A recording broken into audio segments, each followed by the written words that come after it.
দ্বিতীয় মেয়াদে হোয়াইট হাউসে ফিরে আসার পর ডোনাল্ড ট্রাম্পের সঙ্গে সাক্ষাৎ করেছেন ভারতের প্রধানমন্ত্রী নরেন্দ্র মোদী। বৃহস্পতিবার বিকেলে ওভাল অফিসে সাংবাদিকদের সামনে আনুষ্ঠানিক বক্তব্য দেন দুই নেতা। এ সময় এক সাংবাদিকের প্রশ্নে উঠে আসে বাংলাদেশের পট পরিবর্তন ইস্যু, যে প্রশ্নের সংক্ষিপ্ত উত্তরও দেন ট্রাম্প। তবে ট্রাম্পের এই বক্তব্য দেশের কয়েকটি গণমাধ্যমে ভুলভাবে উপস্থাপন করছে বলে অভিযোগ উঠেছে, যা নিয়ে শুক্রবার সকাল থেকে সামাজিক যোগাযোগ মাধ্যমে চলছে সমালোচনা। ট্রাম্প ও বাংলাদেশের গণমাধ্যমের বিভ্রান্ত হেডিং নিয়ে এবার নিজের ভেরিফাইড ফেসবুক পেজে একটি পোস্ট শেয়ার করেছেন অন্তর্বর্তী সরকারের আইন উপদেষ্টা আসিফ নজরুল। অনলাইন অ্যাক্টিভিস্ট সাঈদ আবদুল্লাহর একটি পোস্ট শেয়ার করেছেন এই উপদেষ্টা। পোস্টটিতে বলা হয়, ডোনাল্ড ট্রাম্প এবং মোদির বৈঠকে বাংলাদেশ প্রসঙ্গে ট্রাম্প যা বলেছে সেটাকে কয়েকটা মিডিয়া ভুলভাবে প্রচার করেছে।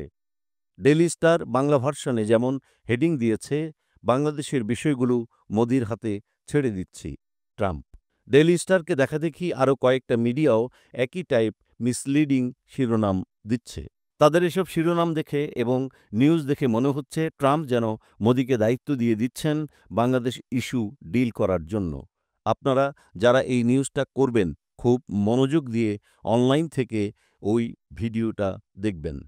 ইংলিশের উপর মোটামুটি লেভেলের দক্ষতা থাকলেই বুঝবেন সেখানে কোন প্রেক্ষাপটে এবং কিভাবে কনভারসেশন চলছিল।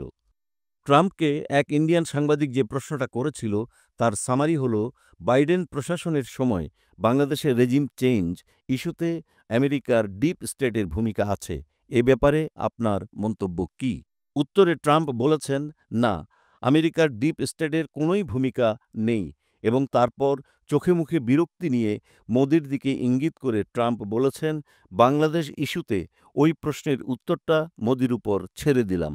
মানে বাংলাদেশ সংক্রান্ত ওই প্রশ্নটার উত্তর মোদিকে দিতে বলেছেন ট্রাম্প।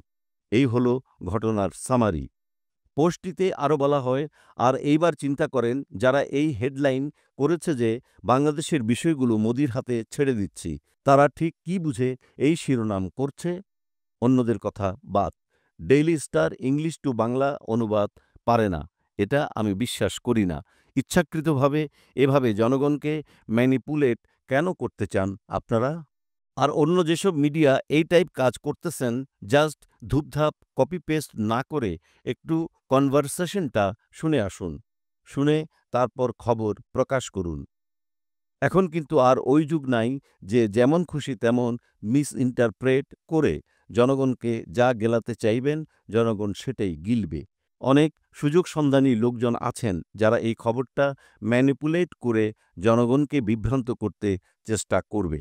দেশপ্রেমিক সাংবাদিক ভাইদের প্রতি অনুরোধ থাকবে, আপনারা সত্যটা প্রচার করুন এবং সঠিক সংবাদ পরিবেশন করে সবার কাছে প্রকৃত সত্যটা উপস্থাপন করুন। এতে করে যারা মিসলিডিং শিরোনাম দেখে বিভ্রান্ত হওয়া থেকে সবাই সচেতন থাকতে পারবে। আর কি হেডলাইন দিলেন আপনারা? একটা কনভারসেশনের অনুবাদ কিভাবে করতে হয় এইটুকু বেসিক জ্ঞানটুকু নাই? নাকি তোমরা মনে করো যে ইচ্ছাকৃতভাবে ম্যানিপুলেট করে মানুষকে ভুল বার্তা দিবা?